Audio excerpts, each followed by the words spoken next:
कक्षा 11वीं के जीव विज्ञान का अध्याय पहला है जीव जगत, जो कि आज हम पढ़ने वाले हैं।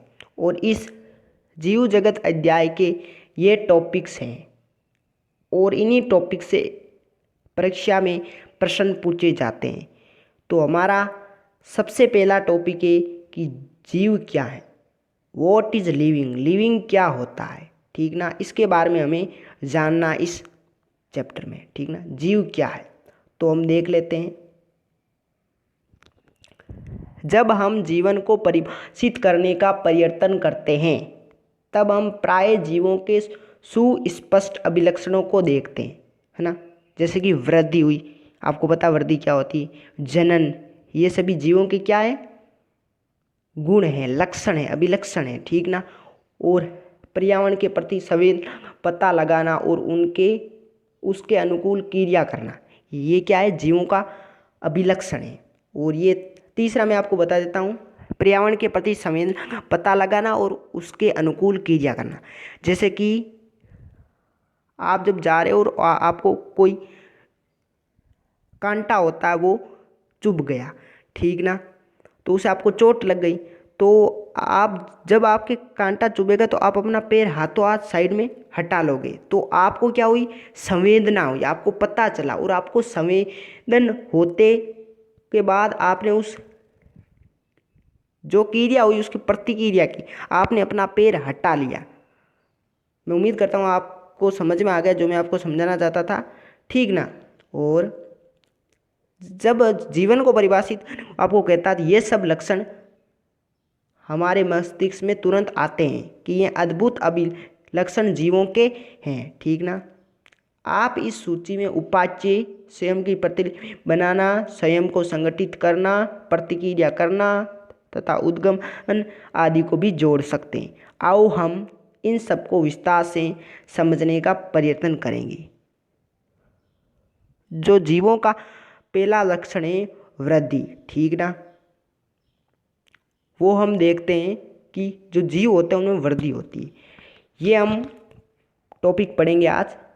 सभी जीव वृद्धि करते हैं, ये आपको पता है।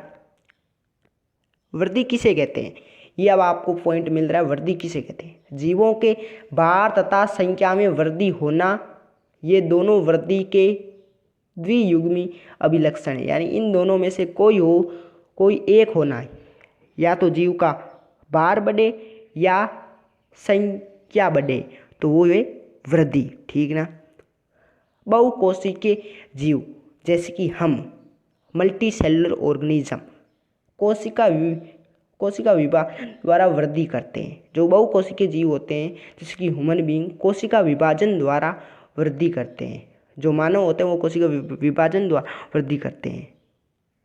पौधों में ये वृद्धि जीवन पर्यंत कोशिका विभाजन द्वारा संपन्न होती रहती है। जो पौधे होते हैं उनमें ये वृद्धि होती है, कोशिका विभाजन के द्वारा ही होती है, पर ये पूरे जीवन तक चलती है। पर जो प्राणियों में ये वृद्धि कुछ आयु तक होती है, जैसे कि हम मानव है, ठीक ना, तो इनमें 17-18 साल तक ही वृद्धि होती है। उसके बाद में वृद्धि होने के चांस कम होते हैं, ठीक ना। लेकिन क्या होता है, लेकिन कोशिका विभाजन विशिष्ट ऊतकों में होता है ताकि विलुप्त कोशिकाओं के स्थान पर नई कोशिका आ सके, ठीक ना, समझ गए। जैसे ही कोशिका विभाजन होता है तो क्या होता है, आपको पता है, कोशिकाएं मिलकर ऊतक बनाती है। जैसे ही कोशिका डेड होती है तो उसकी जगह जो नई कोशिका होती है वो जगह ले लेती है, ठीक ना। और जो एक कोशिकीय जीव भी कोशिका विभाजन द्वारा वृद्धि करते हैं। बड़ी सरलता से कोई भी इसे पात्र संवर्धन में सूक्ष्मदर्शी, यानी सूक्ष्मदर्शी क्या कहते हैं, माइक्रोस्कोप से देख सकता है, देखकर कोशिकाओं की संख्या गिन सकता है। अधिकांश उच्च कोटि के प्राणियों तथा पाद में वृद्धि तथा जनन पारस्परिक विशिष्ट घटना है। अब ये लाइन इम्पोर्टेंट है कि जो अधिकांश यानी कि जो ज़्यादातर हायर लेवल उच्च कोटि के जो प्राणी होते हैं और जो पादप होते हैं उनमें वृद्धि तथा जनन एक ही है। कैसे, मैं आपको समझाता हूँ। हमने यहाँ पर वृद्धि के दो अभिलक्षण पढ़े थे कि या तो जीवों का भार बढ़े या संख्या में वृद्धि हो। तो आपको पता है कि जैसे को हायर लेवल का जो ऑर्गेनिज्म होते हैं, जो उच्च कोटि के प्राणी होते हैं, ठीक ना, तो उनमें क्या होता है, संख्या बढ़ती है। संख्या बढ़ उनमें जनन कैसे होता है, जैसे कि आपको एक एग्जाम्पल अगर बताता हूँ, कोई भी पौधा ले लो, ठीक ना, उस पौधे से उस खुद के जैसा ही पौधा होगा, तो वो क्या है, जनन। जैसे कि एक आपको पता कि अम्बीबा होती है, अम्बीबा के खुद की कोशिका से दूसरी अम्बीबा बनती है, तो क्या होती है, संख्या में बढ़ोतरी होती है। संख्या में क्या होती है, बढ़ोतरी होती है। संख्या में बढ़ोतरी होती है, तो हम यहाँ पर क्या समझते हैं, वृद्धि। और पर संख्या में बढ़ोतरी जनन भी होता है। कैसे होता है, कोशिका जनन कैसे करे, जो मतलब होती है आपकी अम्बीबा, अम्बीबा का जनन कैसे होता है, मतलब खुद की जो कोशिका होती है उसको डिवाइड करना, उसको दो समान भागों में विभाजित करके कोशिका को डिवाइड कर देगी और वो दो नए ऑर्गेनिज्म बन जाएंगे, ठीक ना, यही जनन होता है। तो इसमें जनन और जो वृद्धि है वो एक समान अभिलक्षण हो गई, समान लक्षण हो गई, जो विशिष्ट पारस्परिक विशिष्ट घटना है। तो हमें याद रखना चाहिए कि जीवों के भार में वृद्धि होने को भी वृद्धि समझा जाता है। यदि हम भार को वृद्धि का अभिलक्षण मानते हैं, ये तो आपने मान लिया कि वृद्धि तथा जनन पारस्परिक विशिष्ट घटना है, तो कोई बात नहीं। एक और है कि जो अगर दूसरी बात है कि जीवों के भार में अगर वृद्धि होती है, जीव के भार में वृद्धि होती है, तो उसको वृद्धि समझा जाता है। जैसे कैसे, कुछ निर्जीव चीज़ें होती है उसमें भी वृद्धि होती है, ठीक ना, जैसे कि पर्वत, गोला समुद्र तथा रेत के टीले में भी वृद्धि होती।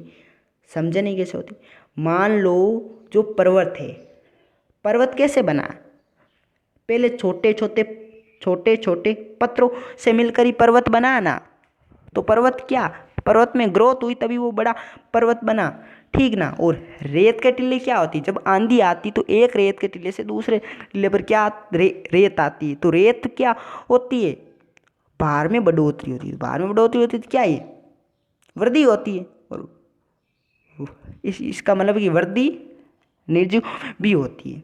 इसलिए जो वृद्धि है वो एक विशिष्ट गुण नहीं है।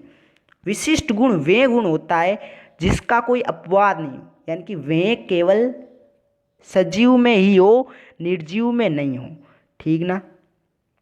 अब है, लेकिन निर्जीवों में इस प्रकार की वृद्धि उनकी सतह पर पदार्थों के एकत्र होने के कारण होती है। जीवों में ये वृद्धि अंदर की ओर से होती है।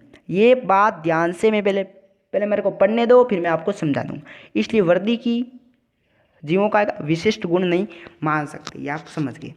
देखो, जो जीव होते हैं ना, जैसे कि हम में वृद्धि अंदर से होती है, यानी कि आंतरिक वृद्धि होती है, और जो निर्जीव चीज़ें उनमें बाह्य वृद्धि होती है, यानी कि बाहर की ओर से वृद्धि होती है। वो कैसे होती है मैं समझा देता हूँ।